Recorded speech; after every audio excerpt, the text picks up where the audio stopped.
Stitch this video and tell me about a neurodivergent thing that you didn't know was a neurodivergent thing until way later. I will go first. Overhead lights. I hate them. I hate them with a burning passion. I refuse to turn on the main lights in a space that I am in. It is loud. It is abrasive. I will turn on 700 lamps before I turn on the main light. Exhibit A. Exhibit B, because I consistently switch out these two bulbs. This one's more of a yellow light. This is a purple. Example. Exhibit C. Exhibit D. Exhibit E. Exhibit F. Exhibit G. Exhibit H. We don't do main lights in this household. I absolutely agree with this statement, especially the intersectionality where, as Indigenous neurodivergent people, you don't realize sometimes how many lenses you're being viewed through. Not only the colonial standard, a patriarchal lens, and an all-bears lens. And that's not to say that privilege doesn't exist within our lives. And something that I feel like the neurodivergent community isn't quite ready for is pretty privilege and the racism within neurodivergent communities. Because so much research done about neurodivergent people is often done by the majority of people who are of white skin and ethnic backgrounds. There is a lack of research on neurodivergent people who are also Indigenous, and they might hold other intersections such as being disabled like myself. And I find that when you're constantly being compared to what the neurodivergent standard or what the neurodivergent person looks like, it doesn't take into account your cultural background. Because personally, I believe that when you are a part of all of these intersections, especially being Indigenous, you don't behave the same way as our Pākehā or like white counterparts do. This is also to factor in the colonial violence and the ways that neurodivergent people can often be excluded within Indigenous communities, and hence the kōrero or topic of being whitewashed. For myself personally, I can find it quite hostile to go into certain Indigenous spaces that have not been around other neurodivergent people. And quite often you have to be the person to explain things to them, and it makes me uncomfy. I also don't believe in the same type of research that should be done with Indigenous people, because we have in Te Ao Māori a system of manaakitanga, and I'll put a little thing what that means up here.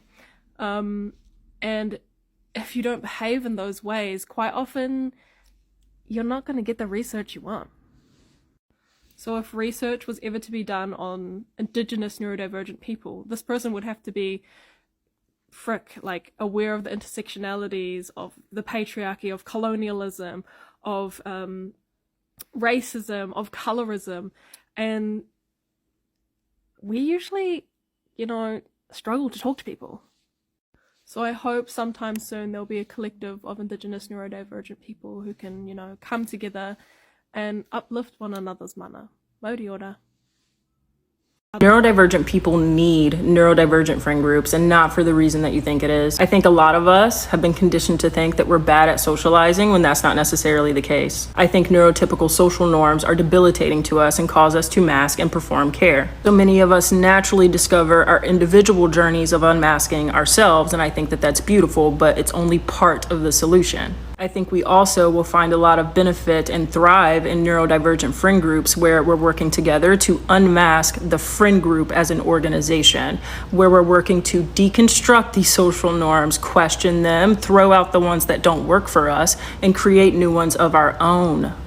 This isn't just theory, I'm speaking from experience, so I'll give you a few examples of social norms of my friend group. The big thing is we are allowed to say or even just perform a no without anyone taking it personally. If you tried out the game at game night and you don't like it, you get to just put your cards down and you don't have to announce it. You don't need to ask anybody's permission. That literally happened a couple weeks ago. One of my friends shows up, she wears noise canceling headphones, she sits on the couch, cuddles up with one of the dogs, and she will say something when she's ready, and when she wants to be quiet, she gets to be quiet. Nobody thinks that's weird. Personally, I'm not very good at initiating contact or initiating plans, but I'm really good at responding to contact and showing up for plans. I've received 0 complaints.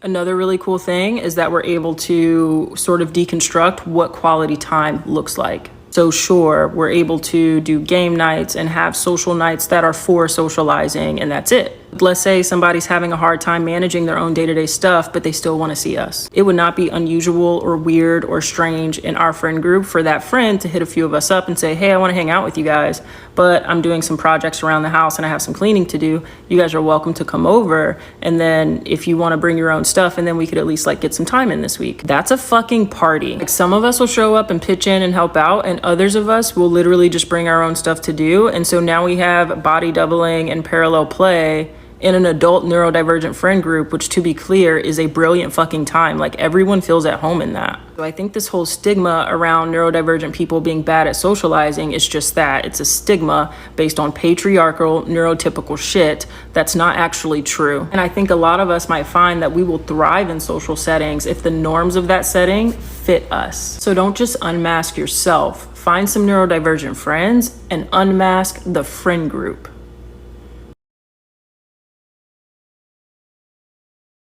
Want to go for a walk? I can't. I'm supposed to be executing my perfectly planned work session. How's that going? It's not. But I also can't let myself switch to anything else because technically it's still feasible for me to start my work. So I have to sit here frozen for the next 2 hours until it's no longer feasible for me to actually start. At that point, I can switch to something else with comparatively lower but still a high amount of guilt.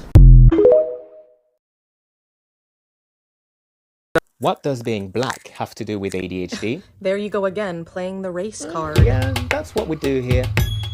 Lazy, no willpower, disorganized, challenge to authority, disruption to the rest of the group, only focused in having fun and distraction. These harmful stereotypes have historically been applied to black people and to people that we would now diagnose with ADHD. Not because being black and having ADHD are the same experience at all, but because both experiences have been pathologized by people in position of power in an attempt to control that behavior rather than from a place of compassion and understanding.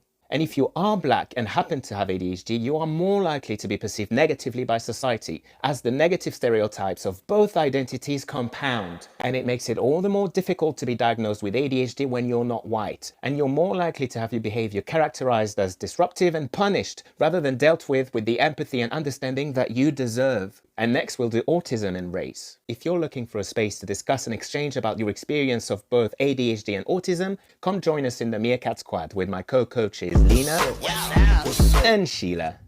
Hi. More info on ADHD coach Sheila's page.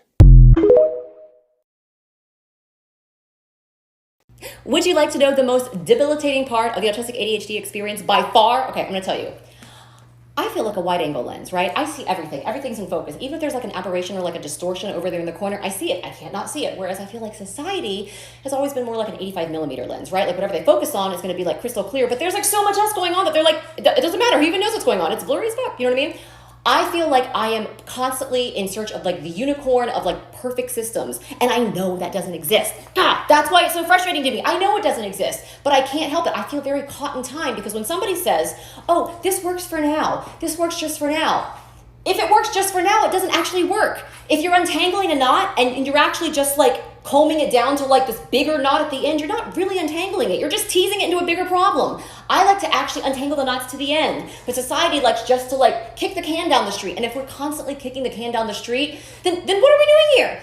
I feel like I'm paralyzed all the time because I'm always preparing for everything because I can't just be now. I have to be always. I don't know if that makes any sense. I'm always thinking about everything in all times. You know what I mean? That's why when somebody's like, oh, like, why don't you just set things up this way? Why don't you just make this work like, and I'm like, but that doesn't work. You know what I mean? I'll give you an example. So there's like 2 bathrooms here. I just moved and I'm going insane right now because do I want to put things in like one bathroom, but sometimes in this bathroom. So then what I get into like this weird crazy thing of is like, I need doubles of everything. I need double because I don't want to have to make decisions because I know I'm fucking crazy. But that's the thing. Do I literally have to buy 3 of everything? I'm unpacking here. When I come to like my studio office, do I want to like have no soundproofing because I love the echoey acoustics of like, you know, being able to teach voice lessons? That's great. But maybe I'm going to be doing just as many vlogs and voiceovers and things like that. And if that's the case, then I'm going to want soundproofing. So then what do? I'm going to have a system to where, because I don't want to have to make these decisions. Maybe like I can face one direction and that'll be like a soundproofing section, but then I can face another direction. It's like this all the time in the kitchen. I'm like, okay, I can have my spices here. But that's the only wall with an outlet. So then I have to have my NutriBullet, definitely. That's the only thing that makes sense. But if the NutriBullet's over there, then it doesn't make sense to have some of my supplements that I put in my morning shake over there. They need to be my NutriBullet. I just know that I'm not going to like that. Like if you count up like all of the steps, accumulatively, like that's going to be like such a waste of my life. You know what I mean? And I know that system doesn't exist, but it's the thing that keeps, it's not that I don't know what I want, it's not that I don't know what I need. And I've actually accomplished like a surprising amount, considering I'm like this in my head, like a surprising amount.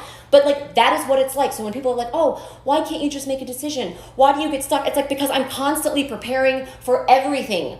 But opposites are equivalent, which means I'm constantly preparing for nothing because I actually never get to the part of the doing. You know what I mean? I hate executing things and wasting any energy. So I expend no energy in the actual like process of the thing I'm trying to do.